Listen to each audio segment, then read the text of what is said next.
Okay, Assalamualaikum dan selamat sejahtera semua.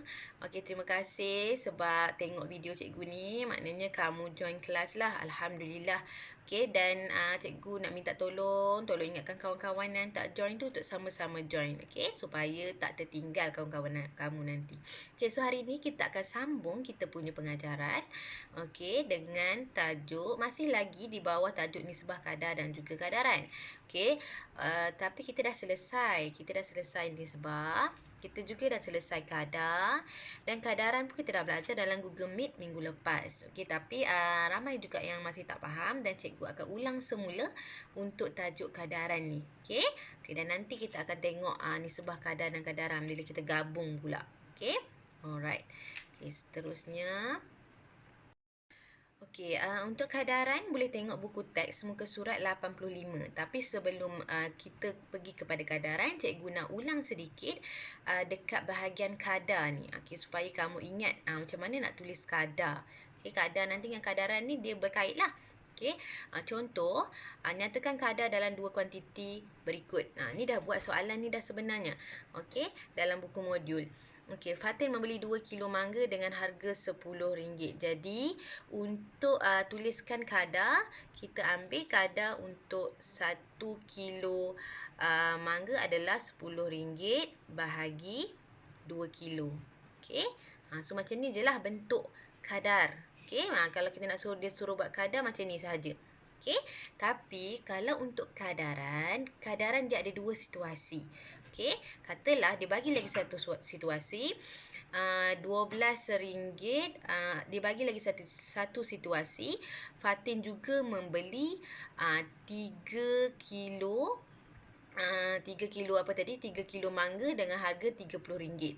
Jadi untuk kadaran kita buat sama. RM RM30 untuk 3 kilo. Maknanya ada dua kadar dalam satu situasi tu, ada dua kadar. Okey. Kita tengok dulu dia punya apa nama tu? Definisi dia. Okey, ni tajuk kadaran. Okey. So tengok kat bawah ni.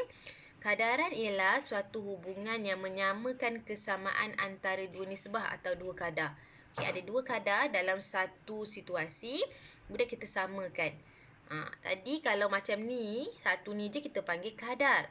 Tapi kalau ada dua, okey, dua kadar, kita panggil kadaran. Okey? Alright. So, seterusnya kita tengok contoh. Contoh 7. Okey, yang ni cikgu cakap tadi ni. Dan kamu dah buat pun sebenarnya. Okey, tulis satu kadaran bagi situasi yang berikut. Okey, so yang pertama, dia kata ada 10 biji kacang mempunyai jisim 17 gram, satu nisbah ataupun satu kadar. Satu lagi, 30 biji kacang mempunyai jisim 51 gram. So ada dua kadar. Jadi kita samakan. Bila disuruh tulis satu kadaran, kamu samakan dua kadar tersebut. Okey, macam mana cara dia? Okey, untuk satu 17 gram, okey, satu situasi tu kita nak tahu kadar untuk satu biji. Okey, satu biji kacang 17 gram bahagi 10 biji. Kemudian kita samakan satu lagi situasi, 51 gram bahagi dengan 30 biji. Okey? So kamu dah buat pun muka surat 49 buku modul, dah buat 4 soalan dah. Okey, tulis kadaran tu. Dan ada yang hantar, okey, ada yang juga belum hantar lagi. Yang belum hantar nanti lagi tolong hantar kat cikgu. Cikgu nak cek betul tak tulis kadaran tu. Okey? Alright. So sekarang kita nak tengok, hari ni kita nak tengok. Okey, yang ramai tak faham tu adalah macam mana kita nak tentukan nilai yang tidak diketahui dalam suatu kadaran. Okey, kita tak tahu, ada satu nilai kita tak tahu dalam kadaran. Okey, contoh cikgu ambil yang atas ni tadi. Katalah yang ini tadi kan 17 gram ni. Okey, contoh yang sama. Okey, 17 gram ini kan contoh yang sama. Okey, tiba-tiba dia kosongkan satu nilai ke atas. Okey, dia tanya kalau berapa untuk 30 biji. Okey, dia kosongkan dekat yang atas ni. Okey, contohnya macam inilah 17 gram untuk 10 biji. Okey, kemudian okey, berapa gram untuk 30 biji?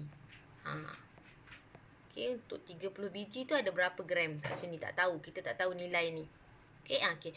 Yang tu yang kita nak tengok macam mana kita nak kira nilai yang tidak diketahui dalam nisbah. Okey. Okey. Ni contoh untuk kos tenaga elektrik. Okey, sebelum pergi contoh ni. Okey, sebelum pergi contoh ni, kita tengok contoh cikgu bagi sendiri. Katalah cikgu beli aiskrim, 3 aiskrim dengan harga RM6. Okey, so kadar cikgu 3 aiskrim dalam harga RM6. Jadi kadar untuk satu aiskrim 6 bahagi 3 aiskrim. Okey.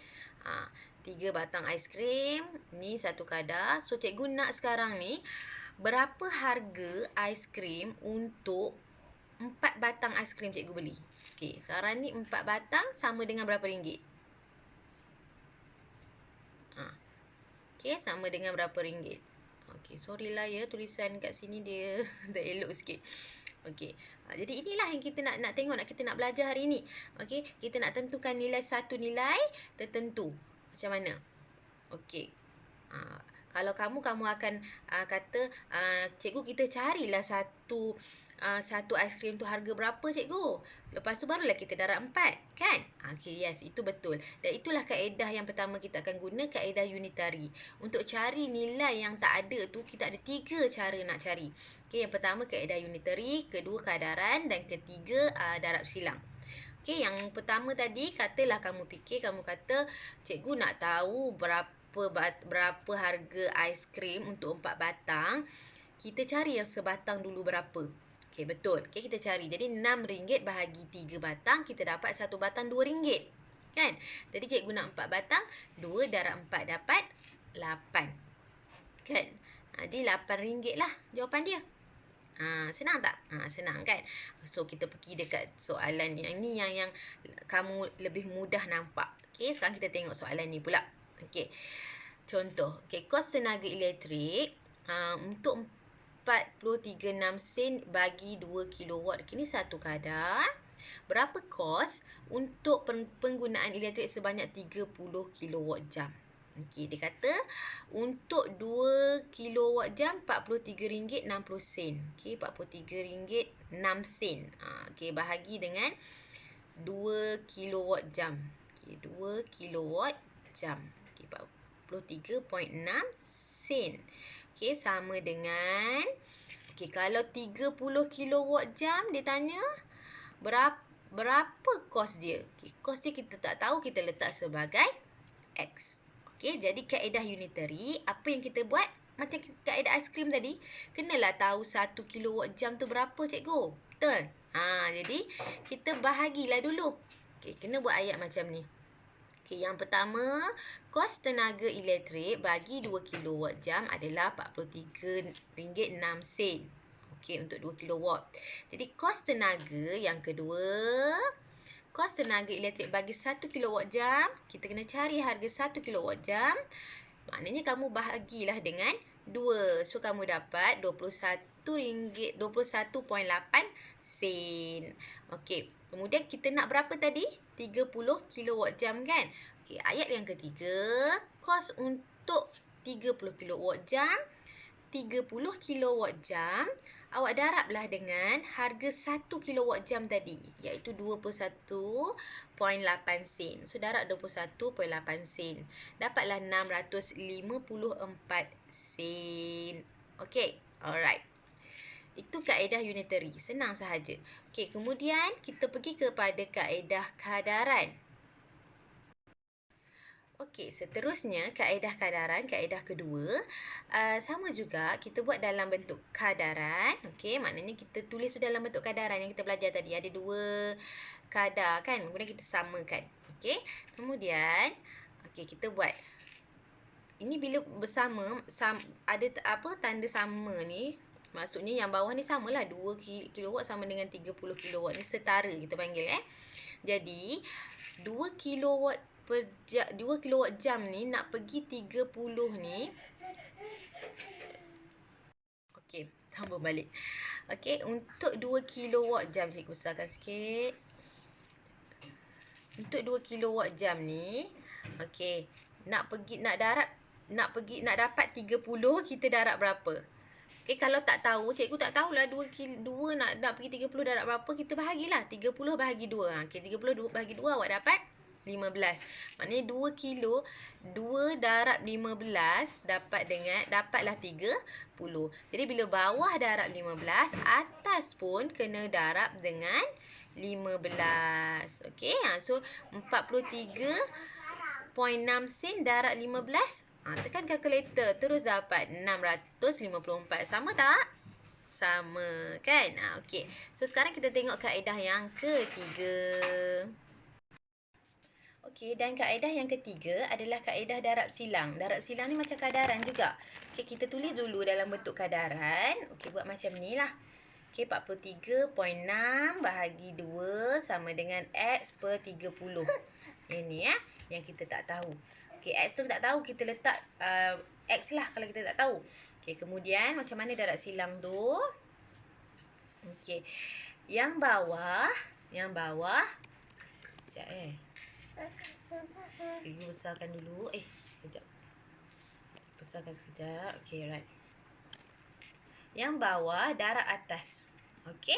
2 darab X dapat 2X lah ni. 2 darab X. Okey. Kemudian yang atas ni darab bawah ni. Okey. 43.6 darab 30. Okey.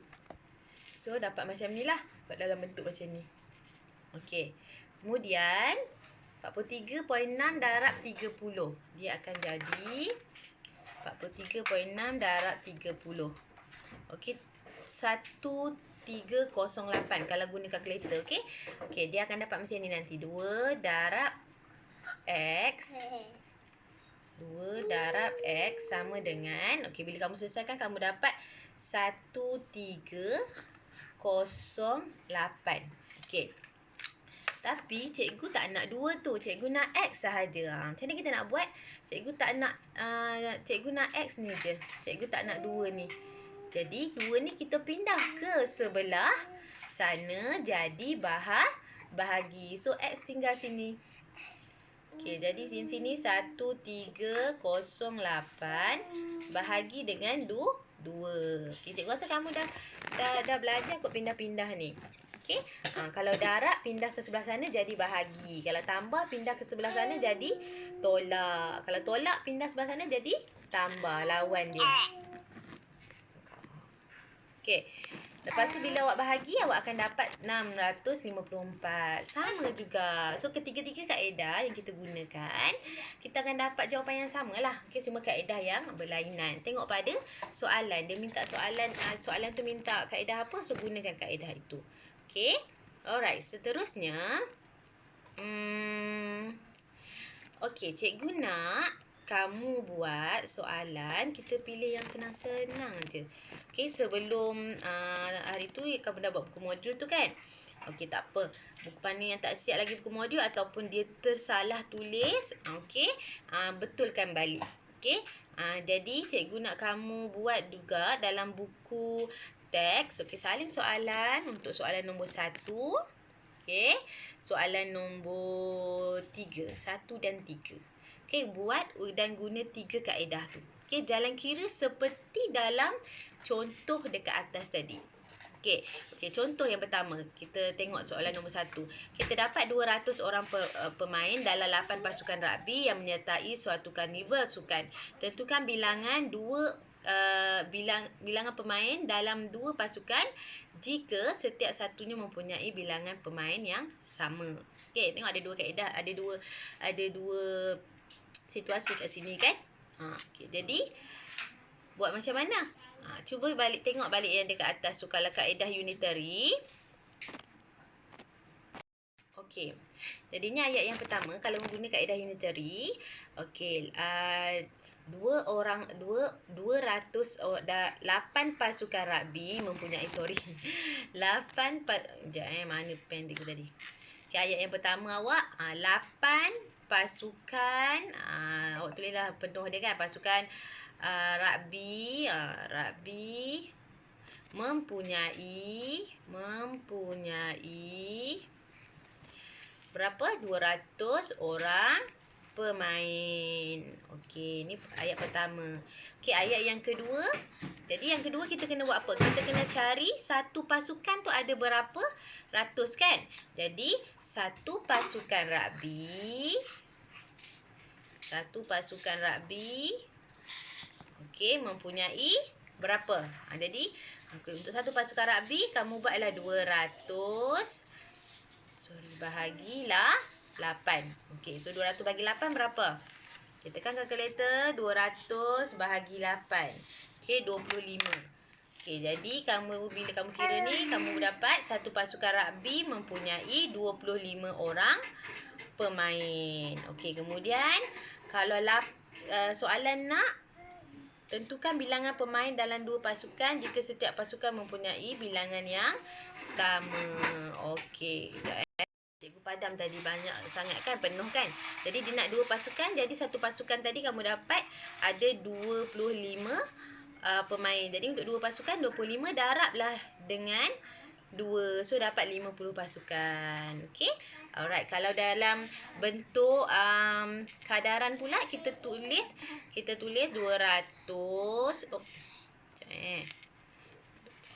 200 bahagi 8 sama dengan okey, 2 sini kita tak tahu. Kan? So, 8. Okey, so kita tengok. Okey, 8 nak mana tadi cikgu punya pen tadi? 8 nak pergi jadi 2, kita buat apa? Kita bahagi 4. Boleh je kalau awak nak buat 2 darab berapa dapat 8 pun tak apa. Okey? Nak pergi nak ke kanan ke nak ke kiri pun boleh. Tapi kita samakan kan. Contohlah cikgu tadi buat 8 nak pergi 2 bahagi 4. Okey, atas ni pun bahagi 4 juga. So 200 bahagi 4 dapat 25. Okey, 200 bahagi 4 okey, dapat 50. Okey, terus dapat jawapan 50. Tadi pun dapat jawapan 50 kan? Dan seterusnya buat darab silang. Boleh?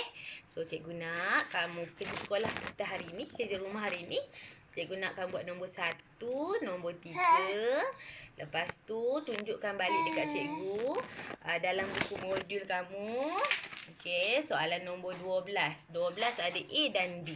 Okey, itu sahaja. Kalau ada apa-apa tak faham, PM cikgu. Okey? Cikgu ajar balik. Boleh? Okey, terima kasih semua. Assalamualaikum.